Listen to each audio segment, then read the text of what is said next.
अस्सलाम वालेकुम नाज़रीन, आप यूट्यूब चैनल देख रहे हैं। मैं इमरान खान हूँ। भारत से मज़ीद पानी पाकिस्तान में आ रहा है, वहाँ बारिशें नहीं रुक रही। हिमाचल प्रदेश का इलाका हो या बाकी एरियाज़ हैं, वहाँ पे ख़ास तौर पे 3 दरियाओं में पानी बढ़ता जाएगा पाकिस्तान की जानिब चनाब में, क्योंकि कश्मीर साइड पे बारिशें बहुत हो रही हैं।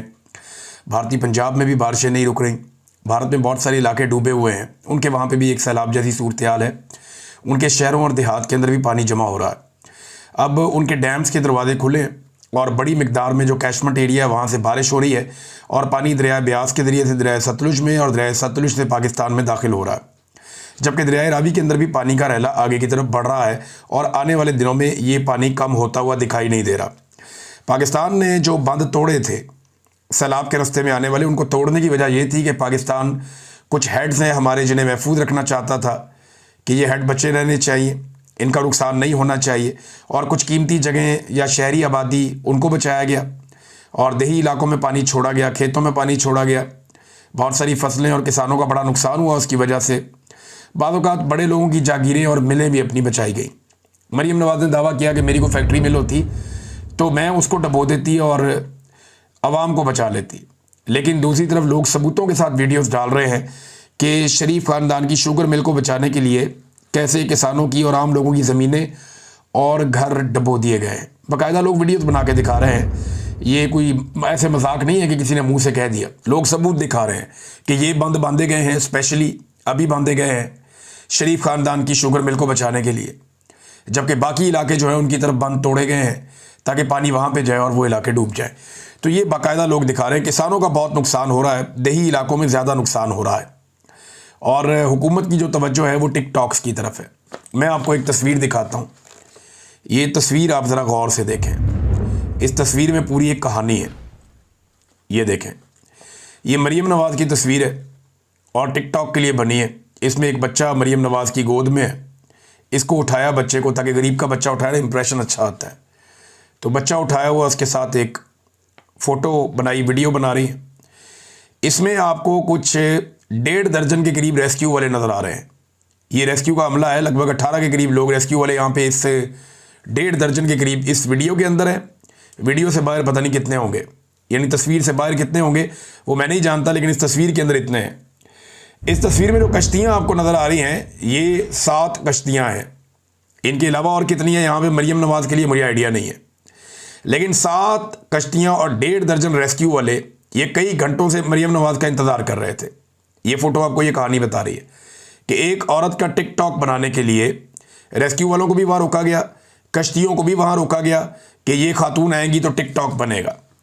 और दूसरी खबर आप देखें इसके साथ जुड़ी हुई, ये देखें, सैलाब मुतासरा खातून के 3 जुड़वा बच्चे कश्ती ना मिलने की वजह से वफात पा गए। खातून कहती हैं अगर मुझे कश्ती मिल जाती तो मैं बर वक्त अस्पताल पहुँच जाती। बेबस माँ शिकवे करती रही। एक बच्चा घर में 2 की पैदाइश कैरी डब्बे में हुई। बदकिस्मत खातून का शौहर बैरून मुल्क कैद है। अब ये एक मजलूम खातून है, गरीब औरत है, इसके लिए एक कश्ती भी नहीं है। इसके 3 बच्चे जान से चले गए, नौमौलूद बच्चे, क्योंकि कश्ती नहीं थी। वो कहती है कश्ती मुझे मिल जाती मैं टाइमली पहुंच जाती, हॉस्पिटल चली जाती। नहीं हो पाया। मरीम नवाज़ के लिए 7 कश्तियाँ या इससे ज़्यादा कश्तियाँ वहाँ पे वैसे ही खड़ी हैं और रेस्क्यू वाले सिर्फ उसकी टिकटॉक बनाने के लिए वहाँ पे मौजूद हैं। फिर एक गरीब बच्चा भी दिया गया उनकी गोदी में कि जनाब ये आप ज़रा गेम उठा लें, अपनी लोगों को आप बेवकूफ़ बनाने के लिए मवाद इकट्ठा कर लें। अब ये जो दौरा किया मरीम नवाज़ ने जंग में, इसका पूरा पोल खुल गया। हमारे जर्नलिस्ट हैं बड़े अच्छे, उमर दराज गोंदल साहब, उन्होंने इसके बारे में तफसीलात बताई और जो मकामी जर्नलिस्ट हैं उन्होंने भी बताई।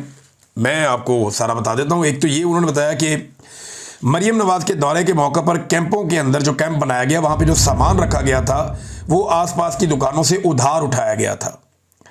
और जब टिकटॉक बनाने के बाद मरीम नवाज़ वापस रवाना हो गई तो वो सामान भी वापस कर दिया गया। अब आप अंदाज़ा करें कि ये इनकी हालत है। ब्यूरोक्रेसी भी जानती है कि खातून है, उसको टिकटॉक का शौक है, वो आती है, उसका टिकटॉक बनवाओ, वो वापस चली जाती है, अपना टिकटॉक लेके लपेटो सामान, बस दफ़ा करो, क्या काम करना है, क्योंकि उन्हें किसी ने पूछना ही नहीं है। और वो जानते हैं कि उन्हें कोई पूछ इसलिए नहीं सकता कि ये आवाम के वोटों से आए ही नहीं हुए, ये तो बेचारे बूट पॉलिश करके आए, लिहाजा हम इनको पागल बना लेते हैं और काम चल जाता है। ये सुने आप, ये देखें, ये वहाँ पे एक हमारे जर्नलिस्ट हैं और इनका नाम है जर्नलिस्ट का तहसीन हयात साहब। ये मरीम नवाज़ का जब दौरा वहाँ पे ख़त्म होता है तो उसके बाद ये क्या बताते हैं, उन्हीं कैंपों के सामने खड़े होकर जिनको देखने के लिए मरीम नवाज़ को बुलाया गया था टिकटॉक के लिए। ये ज़रा सुने ये क्या कह रहे हैं। आज मरीम नवाज शरीफ साहिबा आई हुई थी, क्या सूरत हाल थी यहाँ पे? फर्स्ट ऑफ ऑल बहुत शुक्रिया। देखें जी, यहाँ पे 18 तारीख में सबसे पहली बात तो ये है कि टोटली तौर पे आज ये जो प्रोग्राम हुआ है ये फ़ोटो सेशन तक महदूद किया गया है। सुबह से यहाँ पे अपने मंजूर नज़र लोगों को घरों से उठाकर यहाँ पे इन कैंपों के अंदर बिठाया गया था और फिर जो मंजूर नज़र लोग थे उन्हीं को राशन दिया गया था और उसके बाद फ़ोटो सेशन के बाद ये सारा प्रोग्राम ख़त्म हो गया। अच्छा तहसीन साहब, आप मकामी साफ़ी भी हैं, ये चारपाइयाँ कहाँ जा रही हैं? ये तो सलाह मुतासरीन को दी हुई है। ये जो वीडियो बन रही है ना, इस वीडियो में ही जो रिपोर्टर और ये जर्नलिस्ट आपस में बात कर रहे हैं, इनके पीछे से ही सामान उठा उठा के ले जा रहे हैं। मेडिकल का सामान जा रहा है, चारपाइयाँ जा रही हैं। अभी मरीम नवाज़ को गुजरे हुए वापस गए हुए चंद मिनट हुए हैं और ये काम शुरू हो गया। यानी अभी मरीम नवाज़ गई है, जर्नलिस्ट वहाँ पे मौजूद हैं, सैलाब मुतासरीन भी गए, चारपाइयाँ भी उठाई जा रही हैं, सामान भी उठाया जा रहा है। इधर इनकी आप बात सुने। मैंने लेकर आए थे लोगों के घरों में से उठा के और वही चारपाइयाँ जो है वापसी उन लोगों को दी जा रही है। तो यहाँ कैंपों पे लोग वगैरह नहीं है क्या? जी कैंपों पे यहाँ पे जो ऑलरेडी मंजूर नज़र लोग थे उनको बिठाया गया था और फिर उनको दोबारा यहाँ से उठा दिया गया। अच्छा जी, ये अब दिखा दूं मैं आपको। तो ये मुकम्मल जो है वो खाली हैं कैंप इस वक्त। देखिए जी, वो कैंपों के सामने हेलीपैड बनाया गया था और वहाँ पे लोगों को लाकर अपने लोगों को बिठाया गया था। अब बाहर जो नौजवान खड़े हैं या जो सैलाब मुतासरीन खड़े हैं, उनसे जब मीडिया ने बात की तो उन्होंने बताया जी हमें तो जाने नहीं दिया, गरीबों को तो मरीम नवाज़ के करीब ही नहीं जाने दिया। ये तो लोग कहीं से भर के लाए गए हैं और इन लोगों को बाकायदा नून लीग के लोग कारों के अंदर लेकर आए और जो कारों के अंदर लोग आते थे उनको अंदर जाने की इजाज़त दी जाती थी। ये कहीं से पकड़ पकड़ के लाए हैं लोगों को और उनको नारेबाजी के लिए वहाँ इकट्ठा किया गया। ये सैलाब मुतासरीन नहीं है, इन लोगों को लाकर वहाँ खड़ा किया गया, इनके ज़रिए से सारा ड्रामा किया गया। 200-400 लोग वहाँ पे पहुँचाए गए, पूरा एक स्टेज क्रिएट किया गया, वहाँ पे एक ड्रामा किया गया, टिकटॉक बनाया गया और फारिग कर दिया गया। ये नाज़रीन सूरत हाल है और वो बाकायदा ये जो जर्नलिस्ट हैं ये दिखा रहे हैं, तहसीन साहब बता भी रहे हैं, तहसीन हयात साहब के देख रहे हैं, सारा कुछ ऐसे ही है, मकामी साफ़ी हैं, उन्होंने पोल खोल के रख दिया। मतलब ये अभी आधा घंटा पहले ही सिर्फ जो है वो मरीम नवाज शरीफ साहिबा यहाँ से गई हैं और इस वक्त यहाँ पर कोई जो है वो कैंप नहीं है। मुतासरा लोग तो यहाँ पर जो है वो थे ही नहीं। ये सूरत हाल जो है वो आप देख सकते हैं इस वक्त। सारा कुछ खाली हो गया, बिल्कुल 0-0 हो गया, कुछ भी मौजूद नहीं था। आप अंदाज़ा करें इस किस्म के ड्रामे किए जा रहे हैं उस मुल्क के अंदर, उस सूबे के अंदर जहाँ पे इस वक्त बदतरीन सैलाब आया हुआ है। ये एक और आप ज़रा देखें, मरीम नवाज़ के लिए वहाँ पे एक बेड़ी लगाई गई, बेड़ी के अंदर एक ऊपर से साइबान बनाया गया। हालांकि इस हवा के अंदर ये साइबान टिकता ही नहीं है, वो बेड़ी वहीं खड़ी है, भाई इसको भी रेस्क्यू के लिए भेजो, लेकिन वहीं खड़ी है। उसके अंदर कुर्सियाँ शुर्सियाँ चीज़ें रखी गई, स्पेशल कुर्सी ला के वहाँ रखी गई। मरीम नवाज़ साहबा टिकटॉक बनाती हुई आई, वहाँ पे बैठी गपशप किया और पीछे से जो है लोग किस तरह की बातें कर रहे हैं, सानू रोला छड़िया है, यानी रोल दिया है, हमें रोल दिया है तो हुण आप बैठिए छावें। ये वो लोग कह रहे हैं जिन्हें दूर दूर से पकड़ के लाए थे नून लीग वाले, जिन्हें इंतज़ामिया वाले दूर दूर से पकड़ के लाए थे और पता नहीं दिहाड़ी पे लाए, कैसे लेकर आए। ये सैलाब मुतासरीन नहीं थे, जो जर्नलिस्ट हैं उनके मुताबिक ये वो नहीं थे। वो कह रहे हैं हमें रोल दिया धूप में बिठा बिठा के, खुद छावे बह गई है जाके। ये जनाब लोगों की मरीम नवाज़ के बारे में राय थी। आप अंदाज़ा करें कि ऐसे पागलपन के साथ क्या कोई रिलीफ एक्टिविटी हो सकती है? तो जवाब सादा है कि रिलीफ एक्टिविटी तो ऐसे ना होती है ना हो सकती है। लेकिन कुछ जर्नलिस्ट बहुत अच्छा काम कर रहे हैं, मैंने बहुत सारों का नाम लिया, कुछ का मैं अभी नाम लेना चाहता हूँ। एक तो अहसन वाहिद साहब हैं, ये बहुत ज़बरदस्त काम कर रहे हैं। मैंने देखा कि इन्होंने कैसे एक्सपोज किया हर प्रोपेगेंडा को, हर झूठ को। इन्होंने सैलाब मुतासरीन की जो असल सूरत हाल है वो बताई, जो रिलीफ की जाली कार्रवाइयाँ उनको बेनकाब किया और जो पानी की, देहात के डूबने की, लोगों की मिजरीज की जो रियल स्टोरीज़ हैं वो इन्होंने बेनकाब की और चीज़ें लाकर कौम के सामने रखी। तो ये दाद के मुस्तहिक हैं। इतने मुश्किल हालात में, इतनी सख्तियों के बावजूद, हुकूमती दबाव और प्रेशर के बावजूद इन्होंने इतना शानदार काम किया है। इन्हें हमेशा शाबाश मिलनी चाहिए और मेरी आप सबसे गुजारिश है कि इनको फॉलो करें, इनको देखें। एहसन वाहिद साहब फील्ड से बहुत अच्छा काम करें। फाज शहबाज साहब तो किसी तारुफ के मोहताज नहीं है, उनका अपना एक अंदाज़ है, वो अपने तरीके से जर्नलिज्म करते हैं और बहुत अच्छा काम वो भी कर रहे हैं, लगातार वो जा रहे हैं फील्ड में, वो चीज़ें बता रहे हैं। मैं उम्मीद करता हूं कि बाकी जर्नलिस्ट वो भी फील्ड में जाएंगे और जाकर सूरत हाल बताएंगे। मरियम नवाज जो रियल मुतासरीन है उनके बीच में क्यों नहीं जाती, उनके लिए बंदे इकट्ठे क्यों करने पड़ते हैं, नून लीग के कारकुन बंदे ढूंढ कर क्यों लाने पड़ते हैं जिनको लाकर वहां पे इकट्ठा किया जाता है? उसकी वजह यह है कि सिक्योरिटी ज़राए ने भी और सियासी ज़राए ने भी दोनों ने मरियम नवाज को मना किया है कि पब्लिक के बीच में जाने का रिस्क नहीं लेना। अपने बंदे इकट्ठे करो, 100, 200, 250, 300 अपना बंदा इकट्ठा करो, दूर से लेकर आओ, करीब से लेकर आओ, जैसे भी मैनेज करो। जो रियल मुतासरीन है उनके बीच में जाने का रिस्क नहीं लेना। वहां इमरान खान के नारे लग जाएंगे और आपके खिलाफ नारेबाजी हो जाएगी, लोग मोबाइलों से वीडियोस बना लेंगे, हम किस किस का मोबाइल छीनते फिरेंगे।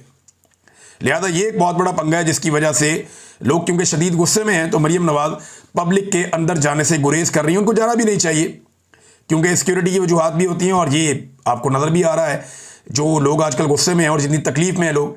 साहिवाल नाजरीन बहुत बुरी तरह तबाह हुआ है, ये सैलाबी पानी अब साहिवाल तक पहुँच गया है और वहाँ पर कुछ बंद तोड़ने पड़े। बंद टूटने के बाद बहुत सारे देहात वहाँ पर डूब गए हैं, खड़ी फसलें बहुत सारी तबाह हो गई हैं। साहिवाल एक ज़रखेज़ सरजमीन है, ओकाड़ा साहिवाल ये बहुत ज़बरदस्त ज़मीन है इनकी। यहाँ पे फ्लड आया, खौफनाक फ्लड आया और वो सूरत हाल जो है वहाँ पे भी कंट्रोल से बाहर है। एक आदमी नाज़रीन आपको कहता था, पूरे पाकिस्तान को कहता था, बार बार कहता था, सियासतदानों को समझाता था, तालिब इल्मों को समझाता था, मीडिया को बार बार कहता था कि जागो, ग्लोबल वार्मिंग हो रही है, क्लाइमेट चेंज एक बहुत बड़ा मसला है, इस मसले से हमें लड़ना पड़ेगा, दरख्त लगाओ, कटाइयाँ बंद करो, अपने माहौल को बचाओ, आलूदगी को कम करो, अपने माहौल को महफूज करो वरना सारे पछताओगे। एक आदमी बार बार दस्तक देता था आपके दिमागों पर। लेकिन ये सारे माफियाज, ये सारे सियासी माफियाज, ये रवायती सियासतदान ये उसका मजाक उड़ाते थे। इमरान खान ने वक्त से पहले समझाया कि बाद आ जाओ, कुदरत के साथ पंगे ना लो, जितने हो सके दरख्त लगाओ और कटाई बिल्कुल बंद कर दो। लेकिन कोई नहीं माना, ये हंसते थे उसके ऊपर। ये क्लाइमेट चेंज क्या होता है, ये कौन से चक्रों में पड़ गया, कौन सा बिलियन ट्री सुनामी, तो ये तो वो, ये ऐसे कहते थे। और आज कुदरत इन पे हंस रही है। आज जो इनके साथ हो रही है उसके लिए ये लोग खुद जिम्मेदार हैं। इन्होंने कोई तैयारी नहीं की, जो जंगल लगे हुए थे उनको भी काटा है और बेदर्दी के साथ काटा है। जो खैबर पख्तूनख्वा के सैलाब में हमने पानी के अंदर लकड़ियां बहती हुई देखी हैं, वो वहां की सूबाई हुकूमत का भी पोल खोल रही हैं और फेडरल गवर्नमेंट का भी पोल खोल रही हैं। जितनी जंगलात की कटाई हो रही है ये अनप्रेसिडेंटेड है। मैं क्योंकि जंगलों में रहा हूँ, बहुत सारे मेरे सोर्सेज हैं, वहाँ पे हमारे गाइड्स होते हैं जिनके साथ हम जंगल में जाते हैं मुख्तलिफ एरियाज़ में, तो बहुत सारी जगहों से ये इतलात लगातार आती रहती है कि यहाँ पे जंगल की कटाई हो रही है। मैं वक्तन फ़वक्तन रिपोर्ट भी करता रहता हूँ लेकिन किसी को होश ही नहीं है, कोई इसके ऊपर तवज्जो देने के लिए तैयारी नहीं है। तो इमरान खान की बात नहीं मानी, उसका मजाक उड़ाया, अब उसका अंजाम जो है वो हम सब देख रहे हैं। नाज़रीन ये एक और ख़बर है और ये ख्वाजा आसिफ साहब ने एक बात की है। ज़रा पहले ख्वाजा आसिफ साहब की बात आपको सुनवाते हैं। ख्वाजा आसिफ साहब ने चढ़ाई की है ZKB पर। ये ज़ाहिर खान साहब हैं, ये ZKB के मालिक हैं, ये अपर हाउस में भी मौजूद है, सियासत में भी हैं। और ख्वाजा आसिफ साहब कहते हैं ये बहुत करप्ट लोग हैं, इन्होंने तबाही फेरी है पाकिस्तान की। तो ख्वाजा आसिफ इनके बारे में क्या कहते हैं ज़रा पहले वो आप सुने ताकि फिर आपको केस समझ आए। उनकी एक और भी वारदात थी, वो उसकी ऑफ़र मुझे भी हुई थी जब मैं minister of water and power था। तो ये लोग जो हैं, और ये लोग ख़रीदते हैं हमें, हमारी बोली लगाते हैं और हम बोली लगवा लेते हैं। Why they are there in the upper house? को पॉपुलर सपोर्ट है उनकी, किसी पार्टी को बिलोंग करते हैं वो, राय साहब किसी पार्टी को बिलोंग करते हैं, कोई पॉलिटिकल स्ट्रगल है उनकी। आप जरा पीछे जाएं, 25-30 साल पीछे जाएं, आपको पता लगेगा ये कहां से आए हुए। आप जब इस किस्म के पॉलिटिकल एडवेंचरर्स जो हैं उनको अपने सिस्टम में लेके आएंगे तो फिर वो इसी तरह ट्रीट करेंगे जिस तरह ZKB ने सियालकोट को ट्रीट किया। अच्छा, और भी बड़ी इन्होंने बुराइयां की है कि फलाना करप्शन का मनसूबा, फलाना करप्शन का मनसूबा, बड़ी ख्वाजा साहब ने नारे नूरे लगाए और ZKB की बुराइयां करते रहे।